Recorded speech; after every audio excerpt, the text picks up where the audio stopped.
প্রিয় দর্শক, স্বাগত আজ দুপুরে। আপনাদের সঙ্গে আছি আমি নুহাত সাওম। সবাইকে শুভেচ্ছা জানিয়ে শুরু করছি আজ দুপুরের আজকের আয়োজন।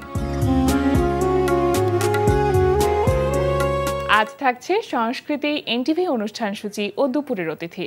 প্রথমেই থাকছে সংস্কৃতি।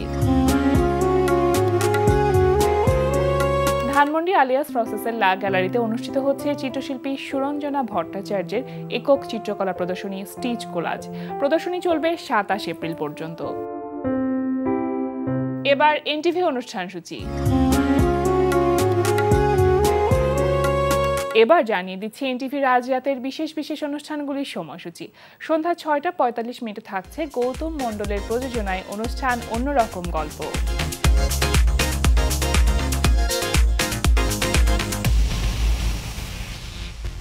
রাত 8:20 থাকছে রান্না বিষয়ক অনুষ্ঠান ফুড ক্যারাভান। রাত 9:30 থাকছে সাগর জাহানের পরিচালনায় ধারাবাহিক নাটক ভালোবাসার অলিগলি। আপা ভাইজান উঠছে? উনি কিছু চাইছে, মানে কিছু লাগবো না, খালি জানতে চায় রায়না আপার ফাঁসি হয়েছে নাকি। আহারে চিন্তা করছো বোনের লাগা কি মায়াটা। ইমন ভাই কয়জনের কপালে জুটে? অনেক কম মানুষের কপালেই জুটে। আরে কি ঘটনা করছে কি? আরে আপনাকে লগে যে লোকটা আসছে ওই যে বোবা, সে তো মমিন ভাইরে ধরে মারছে। কি? হ্যাঁ, মমিন ভাইরে মারছে। রাত 11:30 সরাসরি সম্প্রচার হবে টক শো এই সময়।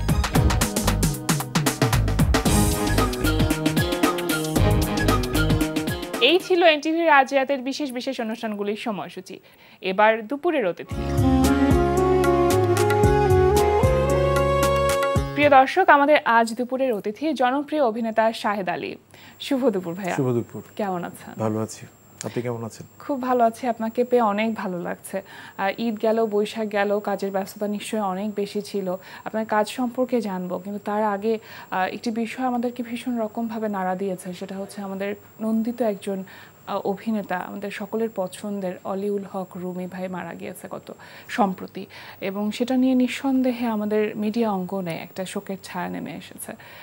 তার সাথে কি কাজ করার আপনার অভিজ্ঞতা হয়েছিল? হ্যাঁ, আমি রিসেন্টলি একটা কাজ করেছি ওনার সাথে। রিসেন্টলি মানে ধরেন মাস দেড়েক আগে কায়সার আহমেদের একটা সিরিয়াল জাদুনগর একটা প্রাইভেট চ্যানেলে যায়। সেখানে ঘটনাচক্রে ওনার সাথে আমার প্রথম কাজ করা। যদিও আমি ধরেন ওনাকে আমি চিনি 1995-6 থেকে, প্যাকেজের শুরুর দিকে।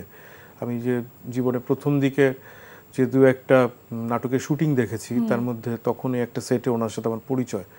তো উনি আব্দুল আল মামুন মরহুম, ওনার একটা কাজের মধ্যে একটা সেটে উনি এসেছিলেন। তো তখন আমি প্রথম জানতে পারি যে উনি আব্দুল আল মামুনের গ্রুপের একজন সক্রিয় মেম্বার, থিয়েটার বেলি রোডের। এবং ওইখানে দেখলাম উনি আসার পরে পুরো সেটের সবার মুড চেঞ্জ হয়ে গেল এবং সবাইকে হাসি আনন্দে মাতিয়ে যতক্ষণ ছিলেন উনি খুব ফান টান করলেন। কিন্তু কিভাবে যেন ওনার সাথে আমার ডিরেক্ট স্ক্রিন শেয়ারটা কখনো ঘটেনি আমি যখন অভিনয় করা শুরু করেছি। বিকাশে কম খরচে ক্যাশ আউটের লিমিট বেড়ে 50,000, প্রিয় এজেন্টও 2টা। তারপর থেকে কিন্তু সামহাও আমি বলবো যে কৃতজ্ঞতা কায়সার আহমেদের প্রতি, যে ওনার কারণে হয়তো বা ওনার সাথে আমি শেষ কাজ করার সুযোগ পেয়েছি। এবং সেদিনও আমরা খুব মজা করেছি, অনেক ধরনের ফান। উনি তো আমাদের সিনিয়র ছিলেন, অনেক সিনিয়র। উনি আসলে যে কোনো সময়কে বা যে কোনো একটা সেটকে মাতিয়ে রাখতে পারতেন। আমাদের এই আয়োজনেও কিন্তু রুমি ভাই এসেছিলেন। হ্যাঁ, নিঃসন্দেহে উনি প্রচন্ড রকমের বন্ধুবৎসল একজন মানুষ, এবং ওনার সাথে আসলে ওই সিনিয়রিটি উনি কখনো ফলাতেন না, এবং সবার বন্ধু হওয়ার এক ধরনের চেষ্টা করতেন। তো আমরা একটু মজাও করতাম যে আপনি সবসময় খুব ইয়াং মেয়েদের সাথে কাজ করেন বলে কি আপনাকে এত ইয়াং লাগে? আমরা তো সুযোগ পাই না। তো আলটিমেটলি হয়তো ওনার সময় কম ছিল হাতে, যে কারণে হয়তো বা এইভাবে উনি ইয়তটা রেখেই চলে যেতে পেরেছেন আমাদের মেমোরিতে। খুব চমৎকার একজন মানুষ, এবং তার আত্মার শান্তি কামনা করছি। যেখানেই থাকেন রুমি ভাই, যেভাবে আমাদেরকে হাসি আনন্দে মাতিয়ে রেখেছিলেন, আপনি সেভাবেই হাসিতে আনন্দে থাকেন। সেটা কিন্তু আসলে বুঝতেও দিতেন না। উনি হয়তো বা জানতেনও না। আমি জেনেছি শেষ দিকে ওনার আসলে অসুস্থতা উনি জানতে পেরেছেন। সম্ভবত আমরা যে শুটিংটা করেছিলাম তার অল্প কিছুদিনের মধ্যেই সম্ভবত জানা গেছিল যে উনি এই ক্যান্সার আক্রান্ত, এবং সেটা লাস্ট স্টেজ ছিল, তাই অনেক দ্রুতই উনি হয়তো অনেক কম কষ্ট করে চলে গেলেন। শিল্পী মানুষের সার্থকতা এখানে যে তিনি তার কাজের মাধ্যমে দর্শকদের কাছে সব সময় বেঁচে থাকবেন। আমরা সেটাই আশা করি যে রুমি ভাই তার কাজের মধ্য দিয়ে আমাদের মধ্যে সব সময় রইবেন। এবারে ভাই আপনার কাজের প্রসঙ্গে একটু আসি, কি কি কাজ করা হলো এবারে? আমি ঈদে কাজ করেছি আফজাল হোসেনের নাকাল নকল ছোট কাকু, একটা প্রাইভেট চ্যানেলে গেল, ওটা 7 পর্বের একটা সিরিজ। ইশতিয়াক আহমেদের একটা সিঙ্গেল নাটক করেছি, তারপরে হচ্ছে মোরসালিন শুভর একটা সিঙ্গেল নাটক করেছি, শিহাব শাহিনের একটা সিঙ্গেল নাটক করেছি। এগুলো ঈদে গেছে প্রাইভেট চ্যানেলগুলোতে এবং এখন ইউটিউবেও আছে। আরও কিছু কাজ করেছি, এই মুহূর্তে সবগুলোর নাম মনে পড়ছে না। আচ্ছা, আমার কি কি ধরনের চরিত্রে কাজ করা হয়েছে? অনেক সময় হয় না যে কোনো একজন অভিনেতার জন্য একই রকম চরিত্রে ঘুরে ঘুরে দেখাচ্ছে, রিপিট হয়ে যায়, আর সেরকম কি হয়েছে না? ভিন্ন ভিন্ন রকম আমাদের চরিত্রে কাজ করেছেন এবারে? মানে অনেক বেশিই হয়, একই ধরনের চরিত্রের কাজের অফার বেশি আসতে থাকে, কিন্তু সচেতনভাবে চেষ্টা করি একই টাইপের ক্যারেক্টার না করতে। যদি কখনো ঘটনাচক্রে করতে হয় এক ধরনের গ্লানিবোধ কাজ করে, কিন্তু চেষ্টাটা করি না করতে। এবারও সেভাবেই চেষ্টা ছিল যে ডিফারেন্ট টাইপের ক্যারেক্টার করব। আর যেহেতু আমি বিভিন্ন চরিত্রায়নের এক ধরনের চেষ্টা করি, আমি আমার মতো করে ওই ডিফারেন্সটা রাখার চেষ্টা করি আর কি। আচ্ছা, আর মঞ্চে তো সময় দেওয়া হচ্ছে নিশ্চয়ই এখন প্রাচ্যনাটে? জি, কোন দুটো? আগুন যাত্রার সাথে আপনি জি, আগুন যাত্রা, সম্পৃক্ত ছিলেন? অচলায়তন, এই দুটো শেষ প্রোডাকশন যেগুলো আমাদের গ্রুপ থেকে হয়েছে, সেই দুটোতে কাজ করেছি আমি। আগুন যাত্রার কততম মঞ্চায়ন এখন হচ্ছে বা শেষ হয়েছে? আগুন যাত্রার লাস্ট শোটা 22তম বা 23তম শো হয়েছে। আচ্ছা, আপনি তো প্রথম মঞ্চায়ন থেকে আছেন। এটা কততম প্রযোজনা আগুন যাত্রার প্রাচ্যনাটের? 41তম। 41তম। এখন পর্যন্ত প্রাচ্যনাটের কতগুলো প্রযোজনার সাথে বা নাটকের সাথে আপনি সম্পৃক্ত আছেন? আমি অনেক প্রোডাকশনের সাথেই কাজ করেছি, 30-35টা হবে। কিছু প্রোডাকশন করা হয়নি ব্যস্ততার জন্য। সেগুলোর মধ্যে যদি আমি আগুন যাত্রাকে আলাদা করতে বলি, কোন জায়গাতে আগুন যাত্রা আলাদা? না, আমি খুব আলাদা কিছু না আগুন যাত্রা। হয়তো বা হতে পারে আগুন যাত্রা যে আমি আগুন যাত্রার মাধ্যমে 15 বছর পরে আজাদ আবুল কালামের ডিরেকশনে অভিনয় করেছি। আচ্ছা, এইটা এক ধরনের আমার কাছে আলাদা, যে মাঝখানে উনি যে কাজগুলো করেছেন রাজা এবং অন্যান্যর পরে, আমি তার ডিরেকশনে কাজ করার সেভাবে সুযোগ করতে পারিনি বা সুযোগ হয়নি আমার। কিন্তু এই আগুন যাত্রা দিয়ে 15 বছর পরে ওনার ডিরেকশনে কাজ করা, তারপরে তো অচলায়তন করলাম, সেটাও ওনার ডিরেকশন। তো আমি ডিফারেন্সিয়েট যদি আমাকে করতে বলেন আমি এইভাবেই দেখব, আর ওইভাবে আসলে নিজের আলাদা করে বলার কিছু নেই। কিন্তু চরিত্র যেটা, সেই চরিত্রটা তো একটু আলাদা। দেখেন, সব চরিত্রই আলাদা, মানে অভিনেতার কাছে প্রতিটা চরিত্রই তার সন্তানের মতো, এবং সেই চরিত্রটাকে নিজের মধ্যে ধারণ করার প্রচেষ্টা একই অনেস্টি থেকেই অভিনেতার করতে হয়। মানে এমন না যে আমি একটি গল্পের প্রধান চরিত্রে বা মূল চরিত্রে অভিনয় করছি, আমি এফার্টটা দিব, আর একটা খুবই অল্প পরিসরের একটি চরিত্র করছি বলে না আমি একটু গা ছাড়া এফার্ট দিলাম, ব্যাপারটা এরকম না। মানে প্রত্যেকটা চরিত্র করা এক ধরনের রেসপন্সিবিলিটি, এবং সেই মানুষের জীবনটার নিজের মধ্যে ধারণ করাটা এক ধরনের আসলে প্রেয়ার লাইক। সো আমি প্রত্যেকটা চরিত্রের মধ্যে ওই প্রেয়ারটা করার চেষ্টা করি। তো এইভাবে আলাদাভাবে স্পেসিফিকেশন করার বা স্পেশালাইজড বলা যাবে না যে আমি এই চরিত্রটাতে খুব স্পেশালি কেয়ার করেছি বা এটাতে না করিনি, এইভাবে বলার কোনো সুযোগ নেই। বিকাশে কম খরচে ক্যাশ আউটের লিমিট বেড়ে 50,000, প্রিয় এজেন্টও 2টা। প্রাচ্যনাটের সাথে আপনার এই যেই যোগাযোগটা, সেটা তো অনেক আগে, প্রায় আমি 97 থেকে 97। হ্যাঁ, প্রাচ্যনাটে কাজ করি। জি, 1997 সালে যুক্ত হওয়া। কেন প্রাচ্যনাটকেই বেছে নিয়েছিলেন সেই সময়টাতে? অনেক চিন্তা ভাবনা করে বেছে নিয়েছি এমন না আসলে। আমি থিয়েটার করতে চাইতাম ছোটবেলা থেকেই। আমার দাদা মঞ্চে অভিনয় করতেন, যাত্রা অভিনয় করতেন, যাত্রায় নারী চরিত্র অভিনয় করতেন দাদা, আর বাবা অভিনয় করতেন মঞ্চে, সিনেমায়, টেলিভিশনে। তো আমি ছোটবেলা থেকেই চাইতাম, এবং আমি জানতাম যে অভিনয়টা শেখার জন্য মঞ্চ আসলে আমাদের এখানে সূতিকাগার, যে আর কোনো জায়গা নেই শেখার, তখন পর্যন্ত ছিল না। এখন কিছু হয়তো বা ইউনিভার্সিটি বা ইনস্টিটিউশনাল এডুকেশনের সুযোগ হয়েছে। তো তখন থেকে থিয়েটার করতে চাইতাম, বাট বিভিন্নভাবে হচ্ছিল না করা। আমি 88-এ প্রথম ঢাকা থিয়েটারে গিয়েছিলাম থিয়েটার করার জন্য, বাট ঘটনাচক্রে পারিনি করতে, ঢাকা থিয়েটার করা হয়নি আমার। তো আমার ভিতরে ইচ্ছা ছিল যে করব মঞ্চ। তো এরকম করতে করতে একটা সময় আমার আজাদ আবুল কালামের সাথে একটা জায়গায় পরিচয়। তো উনি আমার সাথে কথাবার্তার এক পর্যায়ে উনি মনে হয় বুঝেছেন যে আমার এক ধরনের নেক আছে এই জায়গাটার প্রতি। তখন উনি বলেন যে আমরা একটা ছোটোখাটো দল করেছি, এখনো অ্যানাউন্স করি নাই, আন্ডারগ্রাউন্ডে কাজ করছি। আচ্ছা আমরা বসি সবাই সন্ধ্যার পরে, তুমি চাইলে আসতে পারো। আচ্ছা তো ওইভাবেই তো ওনার অভিনয়ের আমি একটা লেভেলের ভক্ত ছিলাম তখন। ওনার মঞ্চ অভিনয়, টেলিভিশনে যা করতেন ভালো লাগতো। তখন মনে হলো যে আমি যে ধরনের কাজ করতে চাই সম্ভবত ওনার ভাবনার সাথে মিলবে। আমি তখনও প্রাচ্যনাট সম্পর্কে জানি না, আচ্ছা কি ধরনের কাজে তারা করবে সেটাও জানি না। আমি যখন জয়েন করি প্রাচ্যনাটে তখন আমাদের প্রথম প্রযোজনা, মানে আমাদের প্রথম পূর্ণাঙ্গ মঞ্চ নাটক সার্কাসের প্রথম 2-3টা দৃশ্য হয়েছে, কাজ চলছে ফ্লোরে, এরকম সময় আমি যাই প্রাচ্যনাটে। এবং যে আসলে আসা যাওয়া করতে থাকি। যদি ওইভাবে বলেন কেন আমি প্রাচ্যনাট করতে শুরু করেই, তখন বলতে হবে আসলে আমি প্রাচ্যনাটে যাওয়ার পরে আমার সমমনা কিছু মানুষ আবিষ্কার করি, আচ্ছা যাদেরকে দেখে মনে হয় আমার মতো, এদের সাথে আমার বন্ধুত্বটা মনে হয় হয়ে গেছে। আমি 10-12 দিন যাওয়ার পরে ফিল করেছি যে বেশ কিছু মানুষ মনে হচ্ছে যে অনেকটাই আমার মতো। বাহ আমি যে মানসিকতার বা যেই ধরনের জীবন আচারে আমি অভ্যস্ত, বা যেভাবে চিন্তা যেভাবে করতে পারে দর্শনগত জায়গায় যেভাবে ভাবি নিজের অবচেতনে, সেই ধরনের মন মানসিকতার কিছু মানুষ এখানে আছে। প্রথমত আসলে কিছু বন্ধু পাওয়ার কারণেই প্রাচ্যনাটে থেকে যাওয়া, প্রাচ্যনাটে থাকা। পরবর্তী সময় প্রাচ্যনাটের প্রযোজনাগুলি এক ধরনের কি বলবো যে দর্শকপ্রিয়তা পায় বা এক ধরনের সমসাময়িক সময়ে এক ধরনের প্রভাব রাখে, সেইগুলো তো আসলে পরবর্তী পাওয়া, বোনাস বলা যায়। জি প্রথমত ছিল বন্ধু প্রাপ্তি, বন্ধুদের সাথে থাকার জন্য প্রাচ্যনাটে থাকা, এখনো তাই হয়তো। পুরান ঢাকায় আপনার বড় হওয়া বা বেড়ে ওঠা, তো সেই জায়গাতে ছোটবেলাতে আপনি বেশ কিছু বলা যেতে পারে যে কিংবদন্তি তুল্য মানুষদেরকে দেখে সেখান থেকে অনুপ্রাণিত হয়েছেন বিভিন্নভাবে, সেই গল্পটা একটু জানতে চাই। আসলে আমি যেই জায়গাটায় বড় হয়েছি সেটা কালচারালি খুব রিচ জায়গা ছিল। ধরেন আমি আমার বাসার পিছনে, যেখানে আমার বাসা সেটার পিছনে বিউটি বোর্ডিং ছিল।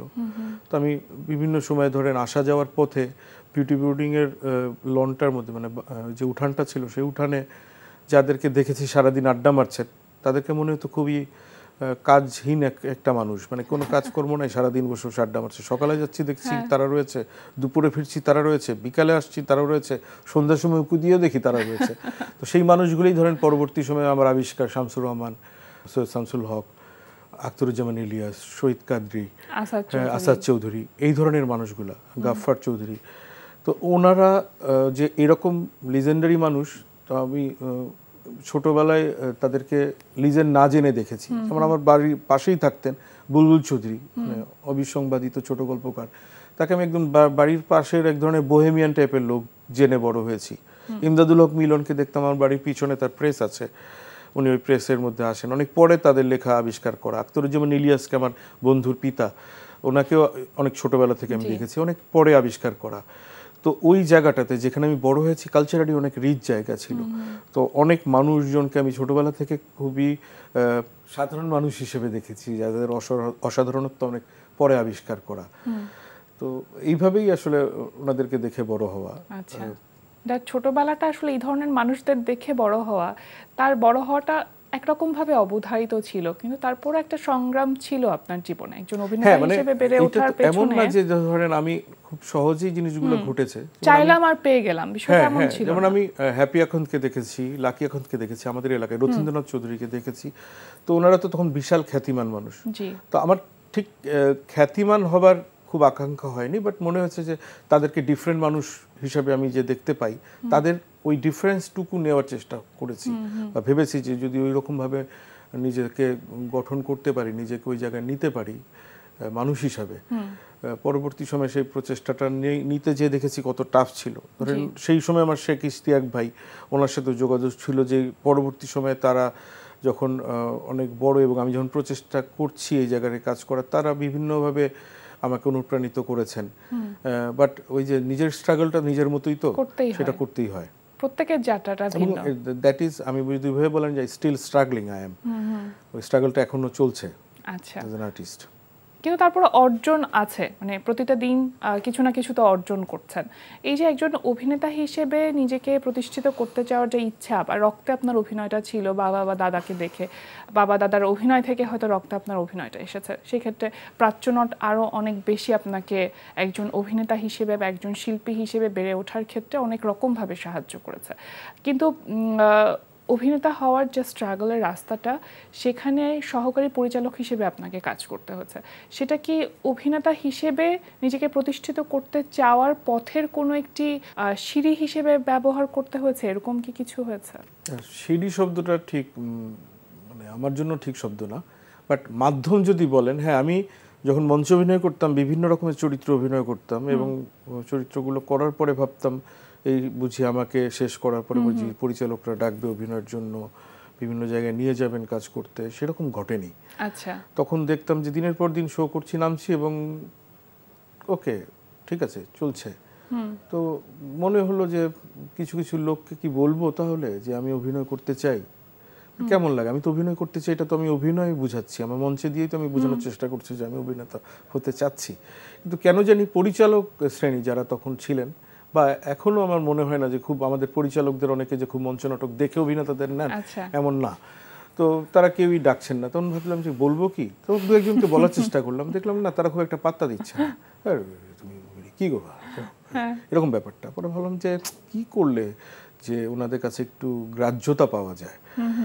তখন আমার বন্ধুর পিতা এটিএম শামসুজ্জামান, উনি আমাদের এলাকার, তো আমি মানে বিভিন্ন সময় ওই বাসায় যাতায়াতের কারণে আমি জানতাম যে উনি এক সময় সহকারী পরিচালকের কাজ করতেন এবং আমার খুব পছন্দের একজন অভিনেতা ছিলেন আমির খান তখন।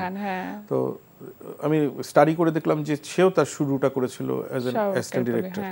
তখন মনে হচ্ছে এটা করে কি চেষ্টা করব যে তাহলে মানুষজন হয়তো বা আমি যদি আমার কাজটা ঠিকমতো করতে পারি সহকারী পরিচালক হিসেবে, হয়তো বা আমাকে অগ্রাহ্য করবে, সেই সুযোগটা আসবে, অগ্রাহ্য করবে না, আমার কথাকে উড়িয়ে দিবে না, আমি যে কথাটা বলতে চাই, যে অভিনয় বিষয়ে যে কথাটা বলতে চাই, হয়তো বা তখন একটু কাউন্ট করবে। তখন আমি দক্ষতার সাথে সহকারী পরিচালক হওয়ার চেষ্টা করলাম একটা দীর্ঘ সময়, এবং করতে যে আমি দেখলাম যে আমি কাজটার মধ্যে এতটা মজে গেছি, আমার সময়ের আবর্তে আমি নোটিস করলাম যে আমি ভুলেই গেছি যে আমি অভিনেতা হতে চাইতাম। আমি তখন কাজটা এনজয় করছি এবং কাউকে যে বলবো এটা আমার বলার মানসিকতাটাই চলে গেছে ততদিনে, যে আমি কাউকে বলবো যে আমি অভিনয় করতে চাই বা কিছু। তো আমি অনেক বছর যাওয়ার পরে ঘটনাচক্রে একজন অভিনেতা ফেল করার কারণে, যখন আমি অভিনয় করলাম প্রথম আমার কোন একটা নাটকের চরিত্র, এনটিভির একটা নাটক হারানের নাচ জামাই, সেটাতে অভিনয় করার এক পর্যায়ে যখন আমার ডিরেক্টর বললেন তুই তো অভিনেতা হয়ে উঠছিস, তখন আমার মনে হলো, প্রথম মনে পড়লো হ্যাঁ আমি তো অভিনেতা হইতে চাইতাম, কিন্তু আমি ভুলেই গেছি, মানে এই কাজের তোরে আমি ভুলেই গেছি যে আমি অভিনেতা হতে চেয়েছি একটা দীর্ঘ সময়। তখন আমার মনে হচ্ছে আমার তো আসলে আবার তো চেষ্টা করা উচিত অভিনেতা হিসাবে। তারপরে তো অভিনয় চেষ্টা করে। এখন আর মানে নির্মাণ বা এই যে পরিচালনা এই বিষয়টি টানে না আপনাকে? না, যেটা প্রথাগতভাবে প্রচলিত অর্থে যেটা নির্মাণের যে প্রক্রিয়াটা, ডিরেকশন দেওয়া, সেটা আমাকে খুব অ্যাট্রাক্ট করে না। কিন্তু হয়তো বা কখনো শর্ট ফিল্ম বা কোনো ফিল্ম ডিরেকশন দিতেও পারি, আমি জানি না, এটা নিয়ে খুব সলিড কোনো ভাবনা ভাবিনি। আচ্ছা, বিজ্ঞাপন চিত্রেও তো সমান তালে কাজ করা হচ্ছে, এখন কি একটু বেশি ব্যস্ততা বিজ্ঞাপন চিত্রে? না, বিজ্ঞাপনে আমি আসলে খুব কম কাজ করি, মানে সুযোগ কম পাই।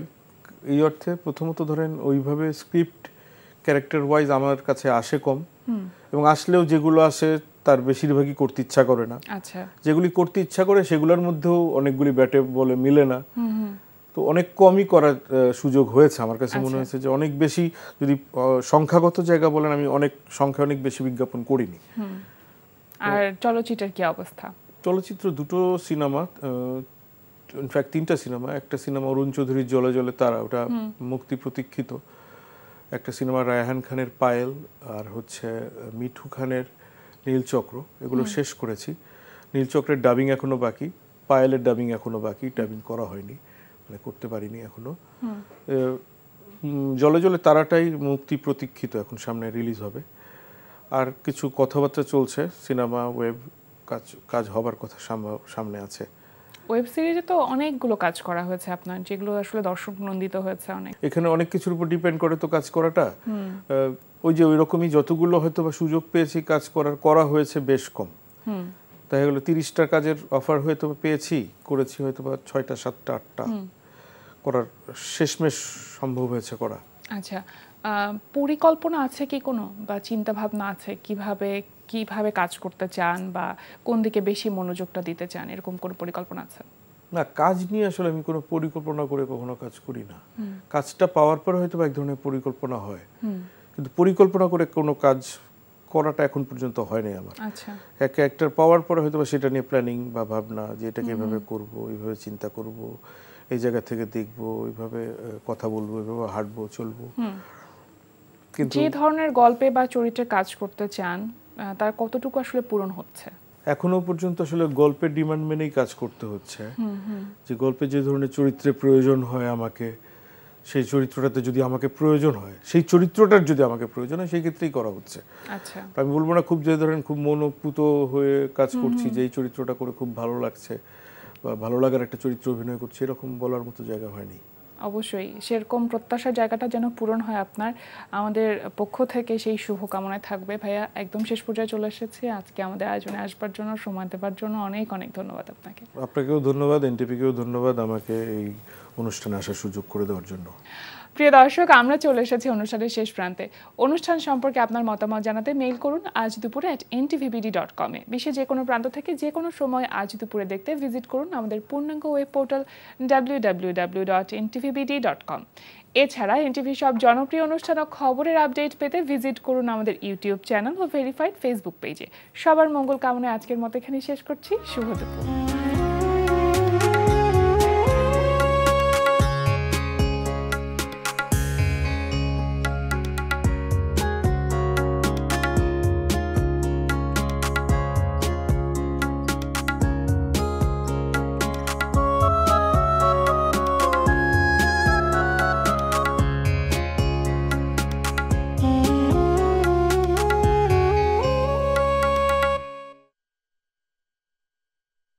বিকাশে কম খরচে ক্যাশ আউটের লিমিট বেড়ে 50,000, প্রিয় এজেন্টও 2টা।